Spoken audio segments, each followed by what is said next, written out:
안녕하십니까. 박훈탁TV입니다.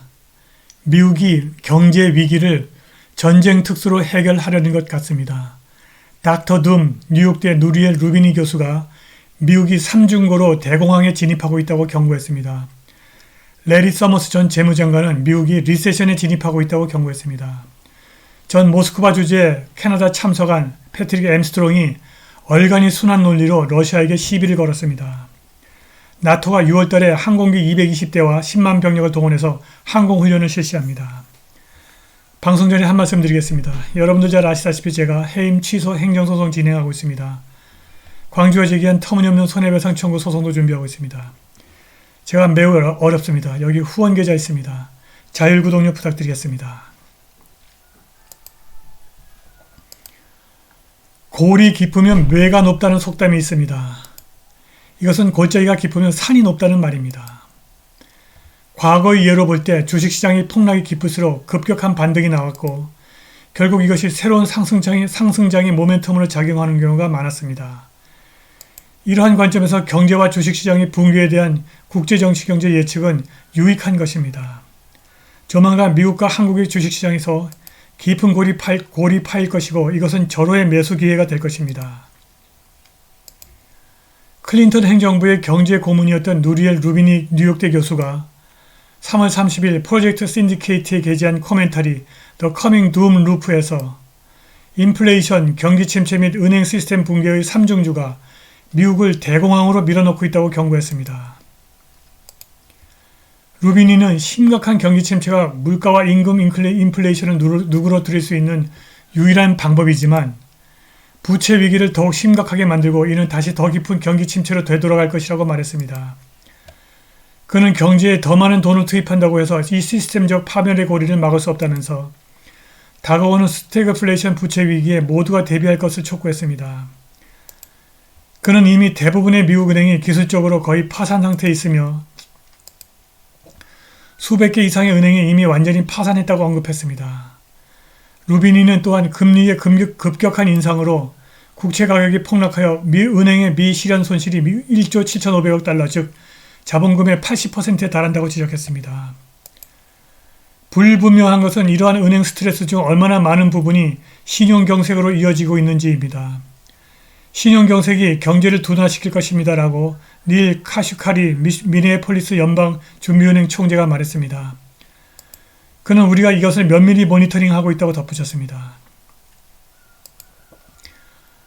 그런데 최근 달라스 연준은행의 은행 대출 상황 조사에 따르면 왼쪽 차트에서 보듯이 은행 대출이 3월 마지막 2주 동안 폭락했습니다. 로렌스 서머스 전 재무장관은 미국이 경기 침체에 진입할 가능성이 급격하게 증가해서 신용 조건이 긴축되고 있다고 믿고 있습니다. 서머스는 블룸버그와 인터뷰에서 현재 경기 침체 가능성이 높아지고 있다고 말했습니다. 그는 신용에 상당한 제약이 있음을 감지하고 있다고 말했습니다. 미국경제연구소의 경제학자 피터 얼은 3월 이포크 타임스에게 금융기관이나 경제의 다른 부문에서 더 많은 문제가 발생하게 되면 결국 대출이 불가능해지거나 터무니없는 이율로만 접근할 수 있게 될 것이다. 그리고 그것은 신용경색을 구성할 것이다 라고 말했습니다. 신용경색은 경제학자들이 경기 침체 여부를 판단할 때 고려하는 요인 중 하나입니다. 기업활동이 둔화되어 경기 침체가 예상됩니다. 제조업 활동지표가 2020년 5월 이후 최저 수준으로 떨어졌는데 팬데믹을 제외하면 2009년 이후 가장 낮은 수치이고 계속 떨어지는 수치에 있습니다. 이미 제조업 활동지표가 2008-9년 금융위기 수준으로 내려와 있습니다. 파산 신청이 주요 산업 전반에 걸쳐서 급증했습니다. 3월 42,368건의 새로운 파산 신청이 접수되어 1년 전보다 17% 증가했습니다. 이것은 3개월 연속 파산 증가세이기도 합니다. 2023년 1분기 스타트업 벤처 캐피탈 자금은 전년 동기 대비 무려 55% 감소했는데 5년 만에 가장 낮은 수준입니다. 2월 달에는 미국의 컨퍼런스 보드 경기 선행지수가 11개월 연속 하락해서 2008년 리먼 브라더스 파산 이후 가장 긴 하락폭을 기록했습니다. 컨퍼런스 보드의 수석 관리자 저스티나 모니카는 경기 선행지수의 월별 하락률이 최근 몇 달 동안 완화되었지만 경기 선행지수가 여전히 미국 경제의 경기 침체 위험을 지적한다고 말했습니다. 경기 선행지수가 이미 2008-9년 글로벌 금융위 수준으로까지 내려와 있습니다. 투자자들이 신규 일자리 창출이 줄어들고 실업수당 청구 건수가 증가하면서 미국 경제가 침체에 빠질 수 있다고 우려하고 있습니다. 노동부 보고서에 따르면 2월 일자리 수가 990만 개로 줄어 2021년 5월 이후 최저를 기록했습니다. 이것은 전월에 하향 수정된 1060만 개의 새로운 일자리보다 감소한 것입니다. 4월 1일 이전 7일 동안 최초 실업수당 청구 건수는 총 22만 8천 건이었는데 2주 전 연방정부는 최초 실업수당 청구 건수를 19만 8천 건 정도로 예측했었습니다. 닥터 둠 루비니 교수가 지적했듯이 미국이 경제정책으로는 대공황으로 들어가는 미국 경제를 살릴 방법이 없습니다. 그런데 미국과 서방은 제2차 세계대전의 대대적인 전쟁 특수로 대공황에서 벗어난 경험이 있고 지금 또다시 미국과 서방이 전쟁 카드를 만지작거리고 있습니다.